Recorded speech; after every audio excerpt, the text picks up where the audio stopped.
Well, hello, everyone. It's Monique de Maio, and you are joining Possibilities. First podcast ever. This is so much fun. I'm super excited to have with me today Donna Gould, who is my leadoff hitter, who's talking about your voice, your authentic voice, and how being your authentic self is so important.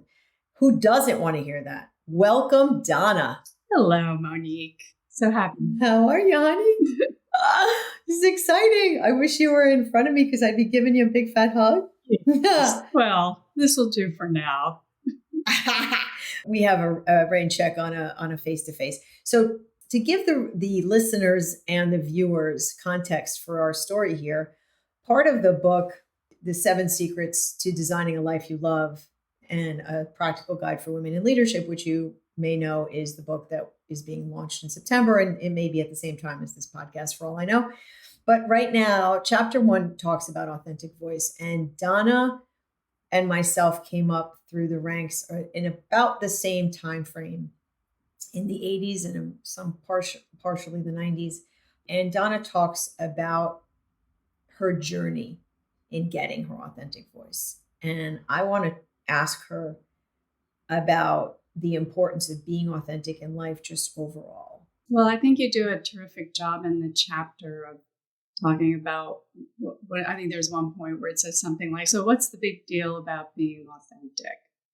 And I'm someone who I've always felt like I was living a life that reflected who I am. I've never thought I was someone who was pretending to be somebody that I wasn't. But when I look back on some of the choices I made and the times in my career where I think I say I felt like a chameleon so much of the time, where I was constantly needing to sort of act a certain way, say certain things, fit in. I am a people pleaser by nature, so make other people happy. Didn't want anybody not to like me, that's for certain. And thought there were a lot of things I needed to do in order to succeed. The result of that really was that I was not always happy. And, happy is kind of sounds like such a silly word to use, but I was not comfortable in my own skin. And there were a lot of situations I would find myself in where I would realize that. And I would tell myself that, it wasn't a big deal, or, it was helping me get to where I wanted to go. And it wasn't until I finally left, I guess what people would consider, a full-time career, working for somebody else and starting my own business for the second time, that I found myself at a place where I was realizing that I wasn't doing what I felt like I was really put here to do. Or what, I don't want to use that word, pursuing my passion, because that's fraught with its own dangers, right? When you really, slice and dice that. But I reached a point where I realized I was not saying what I really had to say all the time. I was editing myself a lot. I was making choices based on what I thought other people wanted and expected of me. And as you well know, when I started this business, really just focusing on storytelling and writing, I specifically wanted to work with women business owners because I knew I wasn't alone in that. I kept encountering women who had their own businesses, had been successful entrepreneurs for a while. And when it came to marketing, they would often say things like, well, I'd like to say this, but I can't. Or there's all these rules about marketing I have to follow. And, I can't say that, or I'm going to offend someone. I can't say that. And my response was always, well, who told you couldn't say that? And of course, my realization is there are a lot of expectations and people in our lives who make us feel like we can't say that. And what we know is that men don't have that kind of hesitation. And so I really focused my practice on kind of giving women permission, not just to say what they wanted to say, but to show up as who they really are, and not just as business owners, but as real live human beings. We know as marketing professionals that's what resonates with clients and customers. People want to know you're real. They want to know you're actual human being, not, some airbrushed version of, who you want them to think you are. And as luck or the universe would have it, the more I worked with other women to help them find and express their own voices, the more I realized I was finding my own. And I had to walk my talk and show up as who I really was and be honest and open in order to sort of not just attract the clients and customers I wanted, but to make people feel comfortable with me. People will often ask me, why do you think people tell you things that they would never tell anybody else? Which is true. Why do you think people feel so comfortable talking with you? And I honestly think it's because I show up. That's how I show up. Agreed. And I think that's why we had kind of a connection when we first met. I think that I felt you were very authentic and real. And I think there was no debate that I was not going to be anybody but myself. At that point, I'd had my aha moment, and I was like, I was in the F it moment, the F it stage of our lives, which, by the way, ladies, if you're listening, starts to happen in your 40s and solidifies significantly in your 50s.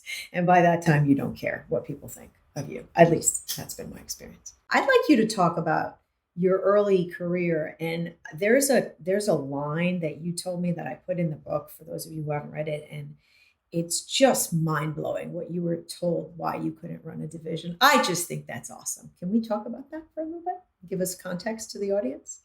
So the first probably like 15 or so years of my career, I worked first in retail advertising, and then I worked in marketing for a textile trade association in the city. And at that point in time, which was, back in the 80s, I'm guessing, for the most part, it was a very male-dominated industry. And the majority of the time I would show up at a meeting or a conference or sitting around the table in a conference room with executives, I was the only woman in the room. And I am a feminist. I grew up as someone who was fortunate enough to have really strong women leaders ahead of us. And I had great women bosses throughout my career. I have to say, I'm very blessed that way. And I love working with men. I am one of those women that really feels companies benefit from having a balance of both men and women, because I just think it produces a better result all around for everyone. You get a real diverse mix of views and opinions and approaches. I kind of early on realized that for me, the way I was going to succeed in that field of testosterone was to not try to be one of them, which was the advice we always got as young women, fit in, pretend you're a guy, act like a guy. I think I recognized really early on that being a woman had a lot of advantages, and that I could use it to kind of work around things or work through things. Or give us examples of that. I think that we're at the 10,000 foot view, and I think I want the listeners who are younger than us to appreciate what you mean by work through and work around. And what is it that you think you had the liberty to say or do just because you were a woman? Well, first of all, the fact that I was the only woman, I was also, for the most part, much younger than many of the men in positions of leadership. At that trade association, I was one of the rising stars, so I kind of advanced through the ranks relatively quickly, and I had a lot of visibility. People noticed me when they walked into a room. How could they not? Right? For the right reasons or the wrong reasons, I got people's attention. And I have to say, and this is not to brag, but I also realized I was much smarter than a lot of people in the room. I am someone who has always erred on the side of, leading with my gut and my heart. And I used my intuition to kind of read the room. I would hang back and not always be the first person to speak or the first person to give an opinion. I would let them go first as a kind of a sign of respect, but also as a way of gauging what was the temperature in the room? What were the positions Where was the power? felt like, that they weren't going to budge on? Where might there be opportunities to get them to shift their, opinion or see things a different way? And then I have a great sense of humor and I used humor. There were a lot of sexist comments that would fly around the room when I'd walk in. And the one you're talking about was the single, shining example of how it actually ultimately prevented me from having any more success. What were you told? Come on, tell the audience here, because if they haven't read the book yet, it's a freaking mind blow, isn't it? So the company I worked for was global. It was headquarters in London. And the executive director resigned or retired and was replaced by a guy who had been some big shot at Procter & Gamble and was coming into this kind of sleepy not-for-profit trade association and going to throw his weight around.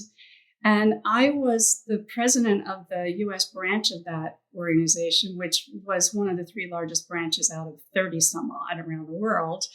And I kind of got thrown into that position when my boss was fired and in a massive layoff, and I was kind of the easy solution to a problem that senior management was facing. But I had been running the organization for 3 years and I was doing a really good job. The guy from Procter & Gamble was looking to kind of, I think, create his own leadership team, bring his own people in. And he flew over to the U.S. to meet with me, ostensibly, as it turned out, to tell me that he was going to replace me. And he was going to offer me some sort of job in London as a consolation prize, knowing full well I was divorced, had a 7-year-old son. There was no way I was moving to London. And when I asked him, sort of what the issues were as a way of trying to understand maybe if there was a way to negotiate keeping my job, he said to me, well, quite frankly, young lady, you are just too young and your legs are too good for you to be taken seriously in a position like this. A position that was clearly that big. What do you say to that? I want to ask you what you said to that, because I'm not sure I'd be able to hold myself back. I mean, I will tell you honestly, at that moment in time, I realized it was hopeless. Number one, there was nothing I could say. And number two, I didn't want to work for someone like that, right? I mean, I had an opinion about it too. I didn't want to work with someone that was that misogynistic, egotistical. I mean, the gentleman who ran the organization before him was one of the loveliest people that I ever met in my entire career. And this guy was just the total opposite. For the record, I didn't accept the job. And I was kind of slowly, the process of leaving took a couple months. And in that time, I did speak with an attorney and I did talk about bringing legal action. But his advice to me was take the money and run. I had a big severance. I had been with the company for a really long time, and I did take a big chunk of change with me. But it was probably the most dramatic of years of situations like that happened to me. And I guess every time I tried to learn from it. That's my personality, is to really, I don't believe that we ever make mistakes in any of the choices that we make in our lives, and that every single one of them is an opportunity to learn and take us to the next adventure. But it took me over a year to really get past that, because I had, prior to that, really always been able to, like I said, kind of work through. I developed a lot of really great relationships with those men in the room. They were my colleagues, and we had to be able to work together to get things done and to move the organization forward. It didn't sound like the guy that wanted to replace you had a sense of humor either. No, he took himself very seriously. Yes, of course he did. Of course he did. Too young, too cute, and too good legs, as a quote, is just mind-boggling. It's funny because I had a very similar, I think my story, and it's parallel to yours in why I left Brand Week, which was like a dream job for me, and started my own company because my bosses were complete sexist assholes. And I was treated very differently as the only executive woman in the on the executive team, the only woman on the executive team, I should say. And I'd get comments, when I'd leave at 5:30, half day, Monique, and I'm like, okay, my numbers are up 45%. Like, if you want to log in and whatever, check it out, but it's irrelevant, right? It was just this posturing of, no, you can't work from home one day a week because you have to hold down the fort while we go play golf. Isn't it astounding that given where everyone, men and women, have come to at this point in time, that women still deal with that? Absolutely. Cara Jane, who will be interviewed a little later in the process, because she talks about her external narrative, and she talks about how her daughter is facing the same stuff that that she and I and you did. But the thing is that they see light at the end of the tunnel because they see us as having succeeded to some extent in our own context, in our own voices and authenticity. But they have to go through it themselves. And it's harder because they see possibility. We did not. So in some ways, it's harder for a young woman like my daughter who's going through it. She's 26, and she knows in the industry that she's in theater. And in the industry she's in, it's every industry is sort of, we could talk about male domination, but she sees how much harder, she's always had to work harder, right? It's just, this is the way it is. I was raised by a terrific mom who was not allowed to work when we were growing up. My dad was having none of that. And she wanted her daughters to have a different choice in life. So I was raised to believe that it was possible for me to do the things that I dreamed of doing and get an education, right? That was the thing. If you get an education, you'll be able to make a choice and do what you want to do. And to a large extent for me, that was true. Even though my chosen career was really not what I majored in college, it certainly paved the way and gave me 4 years to really build up the confidence to actually pursue a dream. I do think that women today, and again, depends on how old they are at this stage of the game, have grown up with a sense of that anything is possible. Whereas for us, it was, you always felt like you were climbing a ladder to get to something. They already just believe they can just walk out the door and it's a level playing field. And of course, it's kind of a shock to find out in some cases that it's not. But I think what's exciting is the number of women that are just forging their own path, starting their own businesses, being entrepreneurial at a very young age. I mean, an age I would have never dared or would have never had the confidence in myself to do. And I think that is, and they are who they are. I think that young women today, they don't take a lot of crap. So for me, it's very bifurcated, what I see. I think that there's an entire group of young women who are in what, Karen, who I'm also going to interview, is in a compare and despair culture with social media and the need or the expectation that their lives are supposed to be perfect, that they're supposed to look a certain way, that they're supposed to act a certain way. There is the pressure of excelling and looking like you have it all figured out when they really don't. And no one has it all figured out. So the notion of having to express that visually in the world, even when it's not the reality that's behind the scenes, that's pressure. And then there's another half of them who I mean, whether it's 50-50, I'm not suggesting that I know the breakdown, but what I'm saying is there's two very different camps. And the other camp is, I'm grounded in who I am. I'm comfortable in my own skin. I know who I am and who I'm not, and what I will and will not put up with.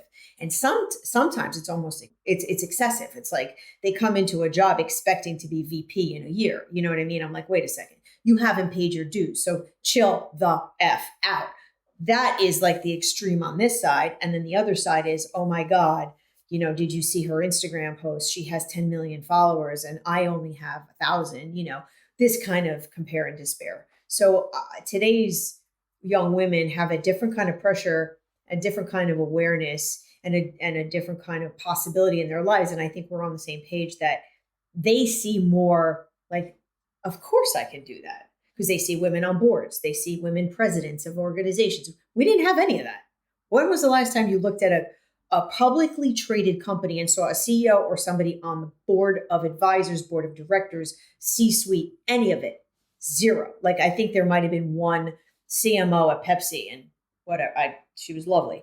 But that's it. Like, there wasn't that to model. And honestly, one of the main reasons why I wrote the book is because I never had good female bosses. I never had a mentor that I could really point to. And I think that's egregious. Like, I can't even imagine going up through the ranks today without somebody helping you out. I had no doors open for me. My bosses were men, and I had great male bosses throughout the years, but they weren't mentors to me. They were transactional bosses. Well, and I think, that's of course the difference between men and women bosses in general. I think I actually had great bosses, period. I had one, my worst boss was a woman. So my best boss was a woman, and my worst boss was a woman.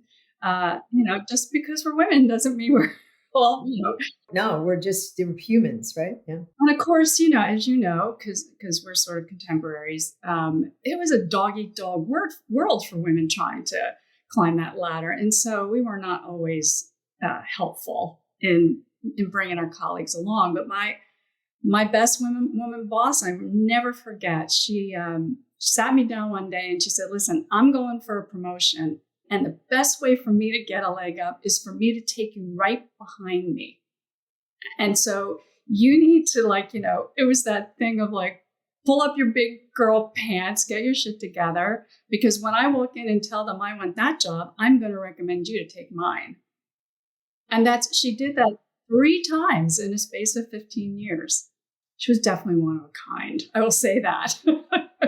If you're out there, Judy McIlvaine, you changed my life. She had confidence like no woman I had ever met before. And she was not anything like the sort of iconic women CEOs, that we see represented in the media. She was astounding. And I learned. Yeah. How was she astounding? I want to talk about that, unpack that a little bit. What made her astounding? Well, first of all, she had this incredible confidence. She was smart. She was older than I was, and she was a woman who had chosen to kind of become part of the boys' club herself. Was very outspoken. She was very ballsy, and if you weren't watching what was going on in the room, you were just listening. You wouldn't think there was a woman in the room. So she's a very, very different personality than me, for sure. Which was why she was such a good role model. Not that I never became her. I just never assumed that type of personality. But she also was very, very grounded in her home life. She had a great marriage. She didn't have any children. She had a husband who adored her and was very supportive of her. And she had this inner strength that she believed that she could do anything she set her mind to. That's all there was to it. And she wasn't loud. She just kind of, it's kind of hard to put into words beyond what I've already said. And she would not take no for an answer. Love this woman. She's my sister. Yeah, she's a lot like you, Monique.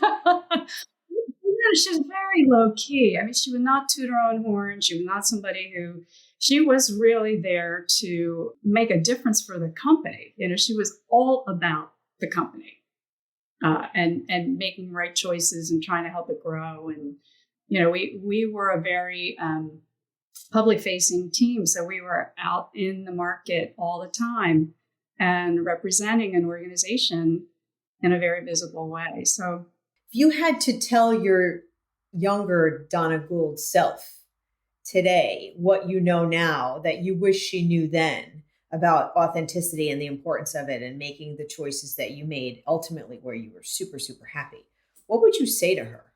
Well, first of all, I would tell her to relax. I also lacked a tremendous amount of self-confidence growing up. And I would really want her to know that she was all the things that in her heart she knew she was, but had a hard time really truly believing that she was. I want her to know that she was smart and to trust that intuition because it was going to guide her in the directions and make choices that were going to really be the best choices for her and authentic to who she really was. And who was she really authentically, this younger Donna person? Oh, she was very dreamy and very artsy. I had a lot of strong opinions, but I grew up in an environment where you weren't allowed to express yourself. And so I if you open your mouth, which not that I didn't ever, but when you did, you got punished for it. You weren't allowed to have your own opinion about things. And you weren't allowed to express it unless you were asked specifically to give an opinion. Sounds like my house. Yeah. So, there was a lot of that to overcome. It took decades. Like you said, for me, really in my 40s was when I kind of started to come into my own and make more choices for myself rather than and worry less about what other people thought. And then, really hit my stride in my 50s. And now, I'm in my 60s. I don't give a shit. I really don't. So freeing. It is freeing. And I think, I wish that she had that insight. But I also know I am someone who truly believes that all the choices I made, all the things that happened to me, the experiences, good, bad, and otherwise, have led me here and made me who I am today. And there is a part of me that wouldn't tell her anything. Because I really don't think I always say I don't live with regrets. And I often think, well, if I could go back and change that, there's really nothing I would change. Because I love who I am and I love the life that I'm living now. And maybe I just had to go through all of that in order, to arrive. Well, certainly not even just at this place. I mean, I think the last 20 years of my life, I've been really happy. I say that too. It's funny.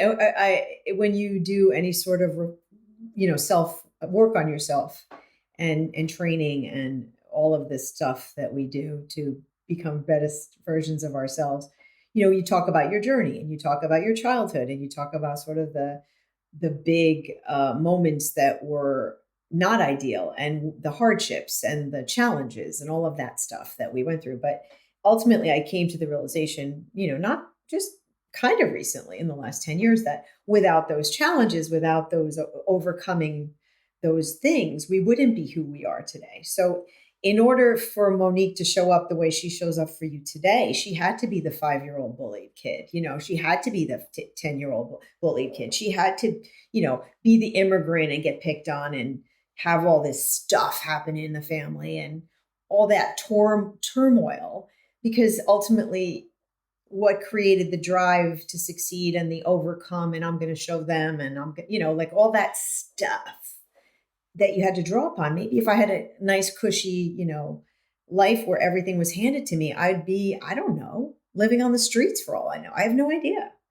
Follow-up chapter to the "you're too cute and your legs are too good to run a company" story was that a year later, I launched my own business for the first time. And for 12 years, I ran my own company and did it really successfully. And the experiences and relationships that I made when I was doing that led me to exactly where I am today. And it was not I have never traveled a straight path. Again, I've made a lot of choices based on intuition. So it's not like I had this. You're a Pisces, Donna. You do that. I didn't have a plan, really. I just kind of. Who has a plan? Yeah. Like, it's very clear to me that every single choice that I made, certainly career-wise, I've had to forgive myself for a lot of choices in my personal life I probably wish I hadn't made. But career-wise, every single choice I made led me to here. The last 10 years, I don't think I've ever been happier career-wise. It's funny, Jennifer Faherty, who's also going to be interviewed, talks about her pivots. And she has, she grew up in an Asian American household where she was expected to have a linear path. You work hard at school, you get good grades, you get into a good college, you get a good job, you work up through the ranks, the usual. And she kind of went, she had very different, she's the most educated person, one of the most educated people I know, with certifications and degrees all from all over the place. And she masters the pivot much later in her life and has this epiphany that every one of those pivots served her to be where she is today, in the happiest place she's ever been. So you have to embrace the pivot. Definitely. And it's hard. It's hard for people. I have a sister I absolutely adore. And I see it's challenging for her. She's Pisces too, by the way. And it's hard. It's hard for her.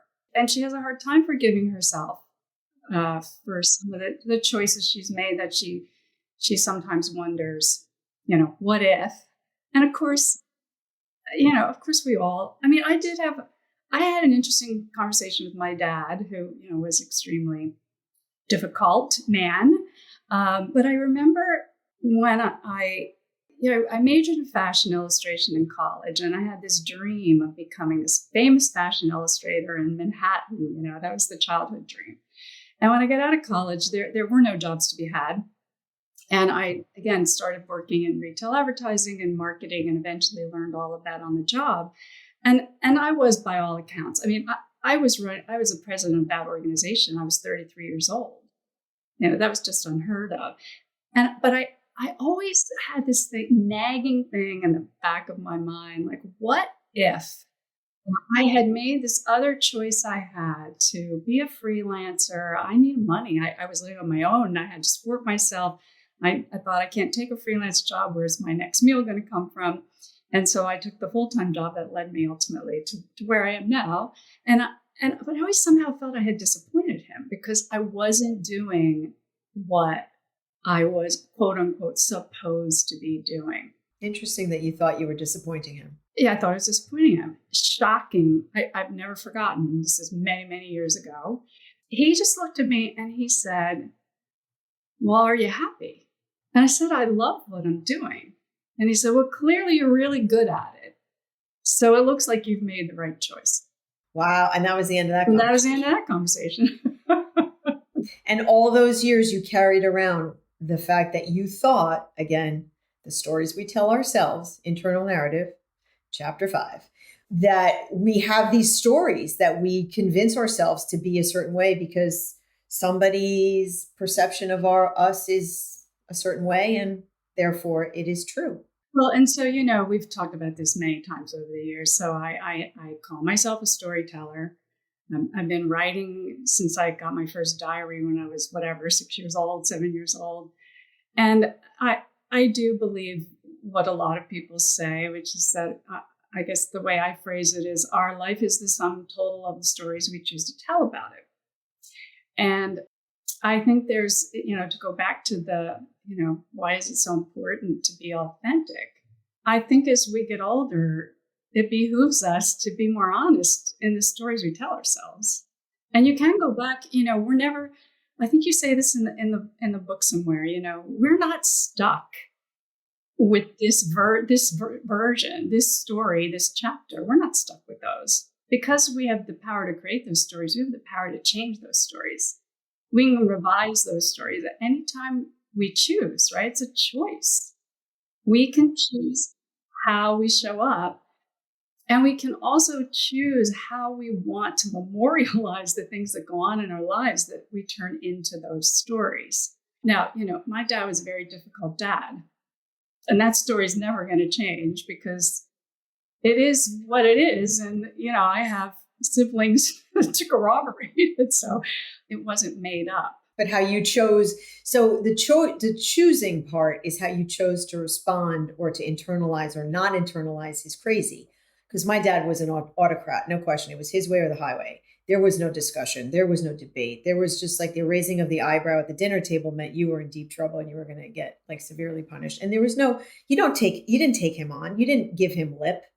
If you gave him lip, you got a fat lip. So that was none of that. And, it's funny because you play that back and I look at the dynamic that I have with my kids and when they were younger, and it was like they were giving me pushback on shit all the time because they felt grounded in the ability to do so. because they knew that the consequences couldn't have been as dire as mine would have been growing up. So they push. Well, and that's for me, that was sort of his legacy for me was I refused to raise my own child that way. And ultimately I it drove me into therapy or like ushered me into therapy. And, I spent a lot of years working on making sure that I wasn't going to repeat a lot of the same behaviors that were modeled to me when I was growing up. But I think I have since revised a lot of the stories that I carried in me about my childhood. And because I think the reality is, in order to really survive that childhood and hang on to who I was and who I am, that person today, I had to be incredibly strong. And I think when you asked me, how did I navigate, working in that man's world or working in those difficult workplaces, I think my father taught me how to do that. I had to navigate those conference rooms the same way I had to navigate my living room, So I want to segue onto what you said into, you can change your narrative anytime. And that I believe in the power of three. I talk about the power of three, the three words. They're behind my head: be intentional, be grateful, be bold. And, I set an alarm on my phone that has me remembering the three things I want to be in that. And I've changed them over the years. These I think are pretty, timeless for me right now, but my phone has the word patience in it because I have a tendency not to have a lot of patience. And sometimes that's a good thing. And sometimes that's a bad thing. But I'll remind myself, be intentional, be happy, be patient. Oh, and then it rings at 11 o'clock in the morning or whatever. And I shut it off. But as I shut it off, the alarm, because you can, by the way, people listening to this, you can rename your alarm on your phone, especially an iPhone. I don't know about an Android phone, but the alarm will just come up as alarm, and you can go on it and edit it and make it say whatever you want to say. It could say, call grandma, but in this case, you could be this, be that, be that. I want to ask you, what's your new story, your new three words, what do you want to be? The Donna Gould of today. What are her words? Well, the first word that comes to mind is compassionate. Be compassionate. Be kind to myself first and foremost. But to be compassionate. Patience has been one of my words for many, many years. And I think I've had a lack of compassion just because I've had a lack of patience. So patience is not one of my words today, but definitely compassion for myself, for others, for what other people are going through. And to just be, kind of reminds me to be kinder in the world. I think it's easier to be kind than it is to be nasty. So, compassion for sure. My current favorite word is playful. I've had a lot of things happen in my life in the last few years that have kind of taken the fun out of my days. And I have really given myself permission, particularly this year, to have more fun and to have a more playful approach to things, not take them so seriously. It kind of goes back to that. What would I tell my 21-year-old? So just relax, have some fun. So compassionate, playful. I want to say real. Be real. The whole showing up as your authentic thing is not just a slam dunk. If you're Monique de Maio, it is. But it is challenging for me on an ongoing basis to have the courage to say what I want to say, to show up and be myself, even in the face of criticism, or when I know I'm walking into an environment where I'm likely to slip into those old behaviors again, and kind of hide myself in order just to get through something. I'm really just trying to make better choices about where I show up. Good for you.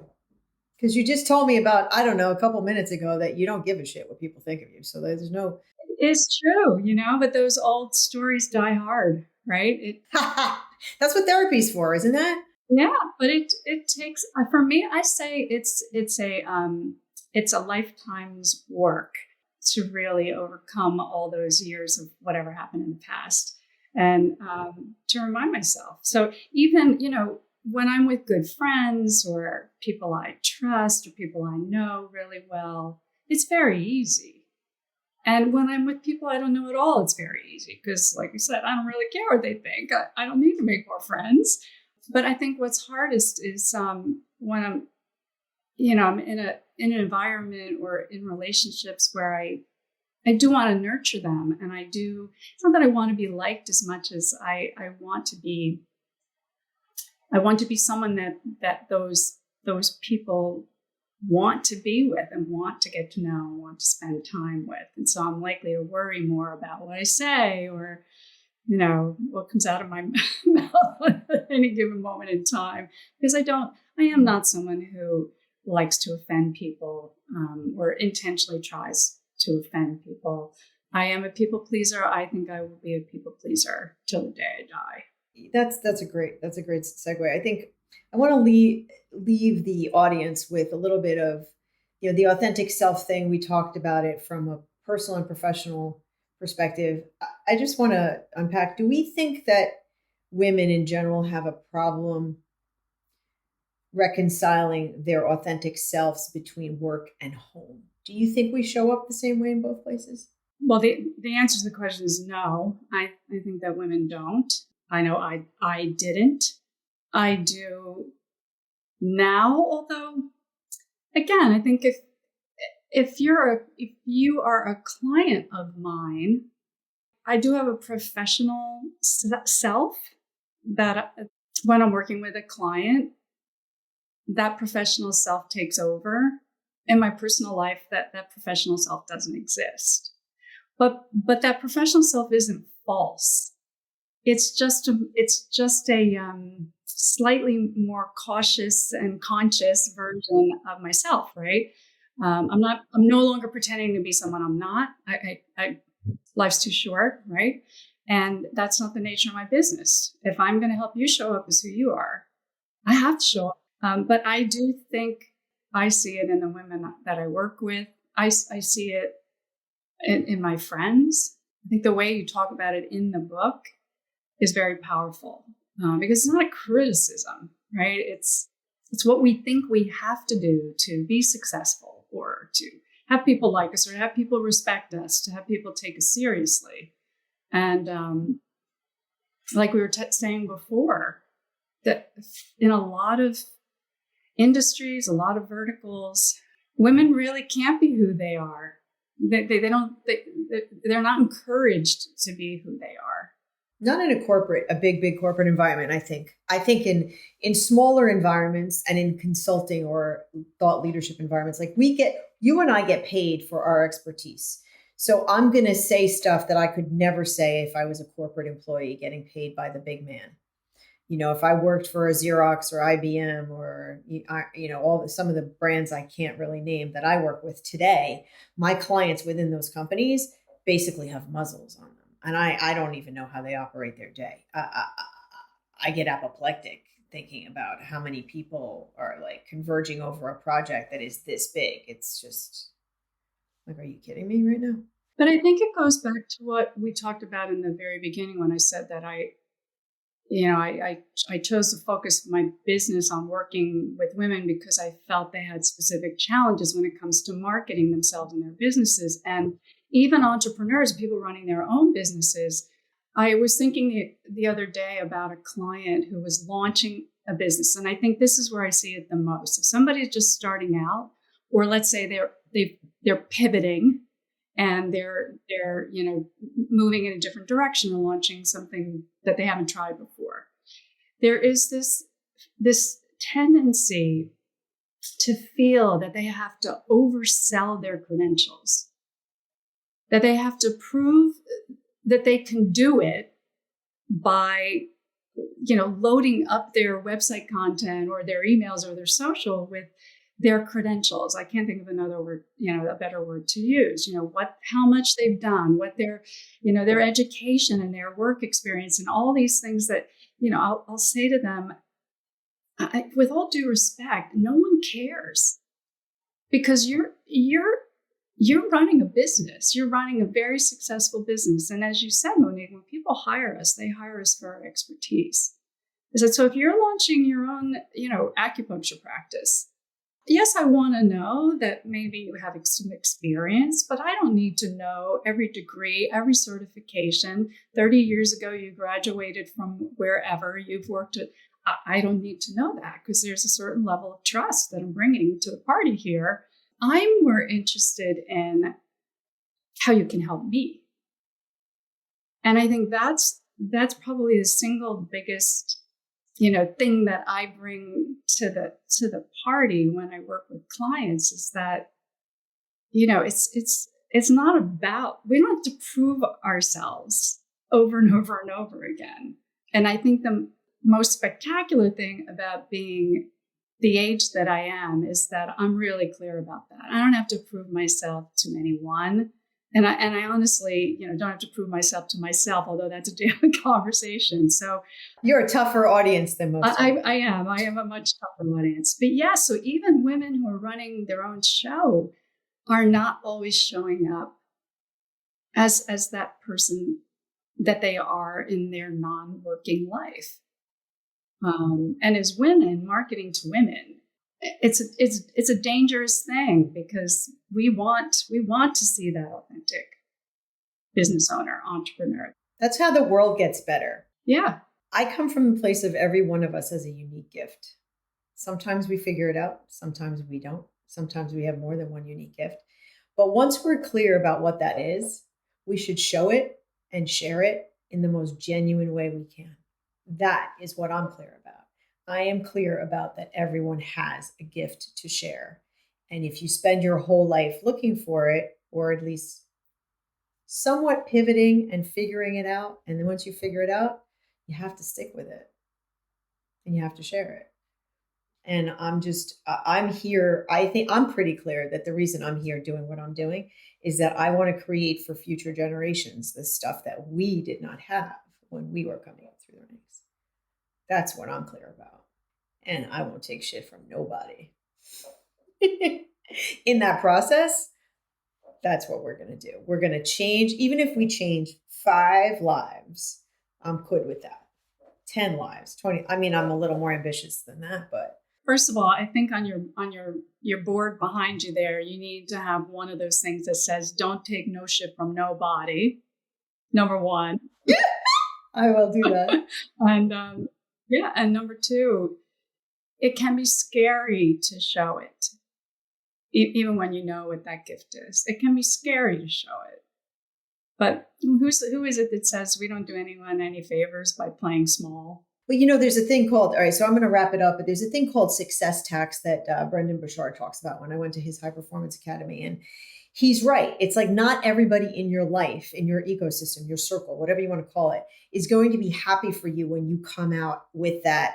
I know who I am. I'm comfortable in my own skin. This is my journey and this is who I am. A lot of people are going to be like, oh shit, she's not the way I knew her to be when she was 20, 30, 40, whatever the age is or whatever the context that they knew you in. And sometimes you can intimidate the crap out of people, and that's okay too. They're not all going to be happy for you, people. Just understand that. Just understand right off the bat, you are not going to please 100% of the people 100% of the time, and nor should you try. Because if you do, you lose yourself in the process. Yeah, and I think you talk about somewhere in the book about regrets, right? What are those 5 regrets? Those 5 regrets from Bonnie Ware. Yep. Yeah. The people that tell the hospice nurse what their regrets were as they're on their deathbeds. Yeah. And you don't, who wants to be on their deathbed and saying, Jesus, I wish I'd been more myself. I wish I had, done more things to make myself happy. And I think that's being able to come to that realization sooner rather than later. And, I applaud you for the role that you're taking in, and certainly when it comes to women, helping them, get to that place, not just to realize it, and that's the thing about, it's having a voice and using a voice. Your voice are not exactly the same thing. So the first trick is finding it, but the real power lies in having the courage to use it. That's really good. Thank you, Donna. So I think I want to wrap up today's episode with what we got from Donna and this conversation. And that is, there is an enormous importance to having and using, very good distinction, your authentic voice for both the benefits of your life, but also those around you, because you're adding value to the people in your life, whether it's personal or professional, if you leverage and use your authentic voice. Because we all, as I said before, have a gift to share, and you have to develop over the years and over your context and your experiences the confidence in leveraging those experiences to help others, because as you help others, it helps you. And that gives you that personal growth, both professionally and personally, and allows you to create the less of a chameleon. So you feel less inclined to change for the moment, and more like, I know who I am and I'm grounded in who I am and I'm comfortable standing on my own 2 feet, not changing my narrative because I'm in the room with 20 men. So that's what the takeaway from Donna's conversation is. She embraces the pivots. She's had no regrets on following her gut and taking a chance on things that people around her might have thought she was crazy to do, but she succeeded brilliantly. And she's in a great place now. And have I forgotten anything in the net takeaways from our conversation, Donna? No. I want it to be clear that there was a lot of value here. I think you got it. I think you got it all. Yeah.